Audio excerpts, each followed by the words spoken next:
Hello viewers, আসসালামু আলাইকুম।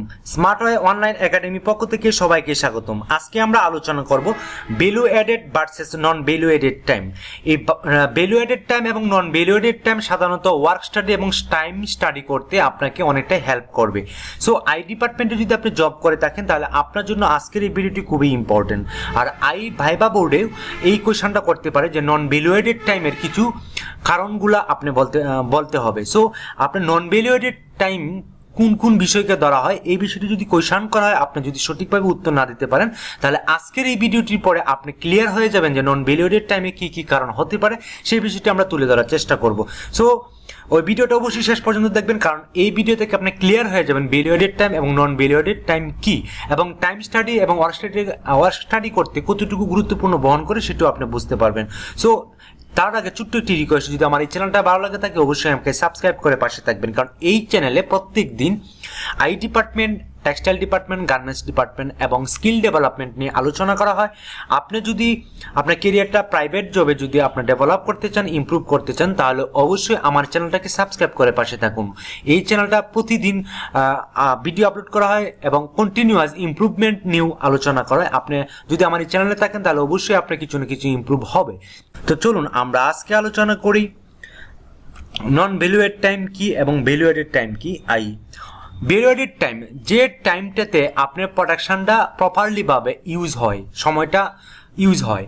ধরেন আপনি কাটিং ডিপার্টমেন্টে যদি জব করেন বা সুইং ডিপার্টমেন্টে যদি জব করেন, সেই সুইং যে প্রসেসগুলো রয়েছে, একটি আর্টিজেন যতক্ষণ কাজে থাকবে, কাজের বাইরে আননেসেসারি কাজ করবে না, অর্থাৎ তার কাজটাকেই অর্থাৎ ফোকাস দিবে, সেই যে সময়টা, সেই সময়টাকে সাধারণত ভ্যালু এডেড টাইম বলা হয়। আর নন ভ্যালু এডেড টাইম হচ্ছে যে সময়টা আননেসেসারি ইউজ করা হয়, অর্থাৎ আইডল টাইম, অর্থাৎ অলস সময়টাকে ব্যয় করা হয়, যে সময়টার মাধ্যমে কোনো প্রোডাক্টিভিটি হয় না, কোনো উৎপাদন হয় না, সেই সময়টাকে সাধারণত নন ভ্যালু এডেড টাইম বলা হয়।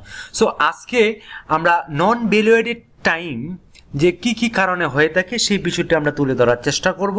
নন ভ্যালু এডেড টাইমে প্রথম যে টাইমটা সেটা হচ্ছে ওয়েটিং আইডল টাইম, অর্থাৎ কেউ মেশিন সমস্যা বা আপনার ইনপুট দিতে সমস্যা হচ্ছে, কোনো আর্টিজেন বসে আছে, কোনো প্রোডাকশন হচ্ছে না, সেই সময়টা কি সাধারণত আইডল টাইমস বলা হয় বা ওয়েটিং টাইমস বলা হয়, সেটাকে নন ভ্যালু এডেড টাইমের আওতায় নিয়ে আসা হয়। এক্সেস মোশন ট্রান্সপোর্টেশন, অর্থাৎ যে সময়টার মাধ্যমে প্রোডাকশন হয় না কিন্তু প্রোডাকশনটা ট্রান্সফার করতেছে বা বান্ডেলিং করতেছে বা হ্যান্ড ওভার করতেছে বা সেকশন ইনচার্জ বুঝিয়ে দিচ্ছে, এই যে সময়টা ব্যয় হচ্ছে সেটাকেও আমরা নন ভ্যালু এডেড টাইমের আওতায় নিয়ে আসি।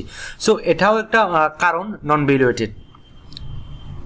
হ্যান্ডেলিং মুভিং থিংস, অর্থাৎ আপনি কোনো পার্টসগুলো হ্যান্ডেল করতেছে, অর্থাৎ কোনো পার্টসগুলোকে ট্রান্সফার করতেছে, আর্টিজেনকে বুঝিয়ে দিচ্ছে, কোনো প্রবলেম হচ্ছে, রেশিও প্রবলেম, প্যাটার্ন সমস্যা, মেজারমেন্ট সমস্যা, এই যে সমস্যা মাধ্যমে যে সময়টা ওয়েস্টেজ হচ্ছে সেই সময়টাকেও সাধারণত নন ভ্যালু এডেড আওতায় ধরা হয়। সো আপনি যখন টাইম স্টাডি করবেন বা আই ডিপার্টমেন্টে টাইম স্টাডিতে ভেরি ভেরি ইম্পর্টেন্ট বা ওয়ার্ক স্টাডিতে, সেক্ষেত্রে এই নন ভ্যালু এডেড টাইমটা খুবই ইম্পর্টেন্ট। এটা আপনাকে অবশ্যই মাথায় রাখতে হবে এবং সেভাবেই কাজ করতে হবে। যদি আপনি টাইম স্টাডি করেন, কোনো ওয়ার্কিংয়ে টাইম স্টাডি করেন বা কোনো প্রসেসে যদি টাইম স্টাডি করেন বা ওয়ার্ক স্টাডি করেন, সেক্ষেত্রে আপনি এই পয়েন্টগুলো লিখতে হবে। এই পয়েন্টগুলো সাধারণত নন ভ্যালু এডেড টাইমের আওতায় চলে আসবে।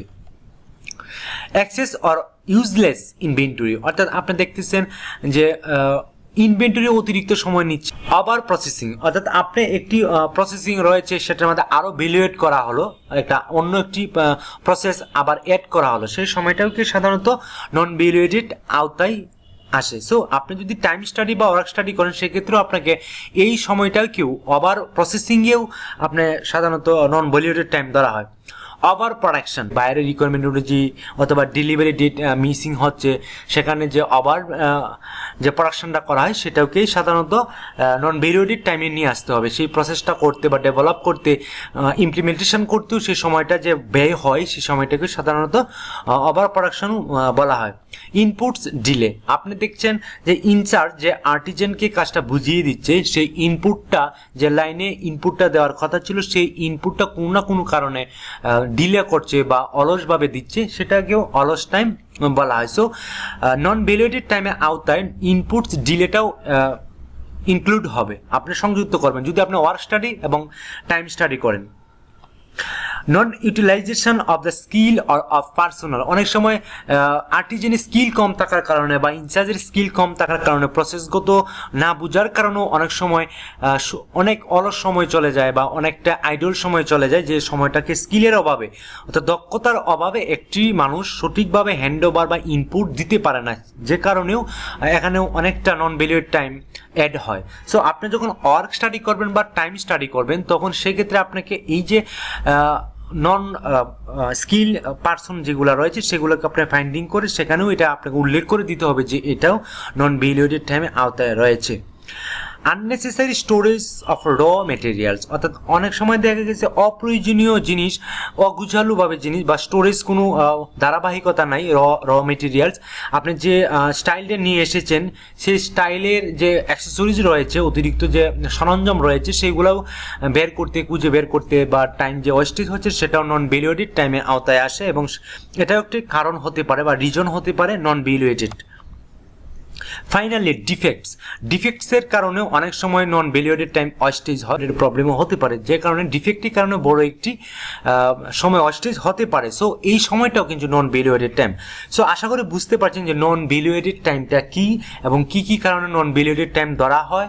যদি আপনি ওয়ার্ক স্টাডি করেন, যদি আপনি টাইম স্টাডি করেন আই ডিপার্টমেন্টে, তাহলে এই পার্টটা আপনাকে অনেকটা হেল্প করবে। যদি এই ভিডিওটা আপনাকে সামান্য পরিমাণে হেল্প করে থাকে, অবশ্যই আমাকে সাবস্ক্রাইব করে পাশে থাকবেন।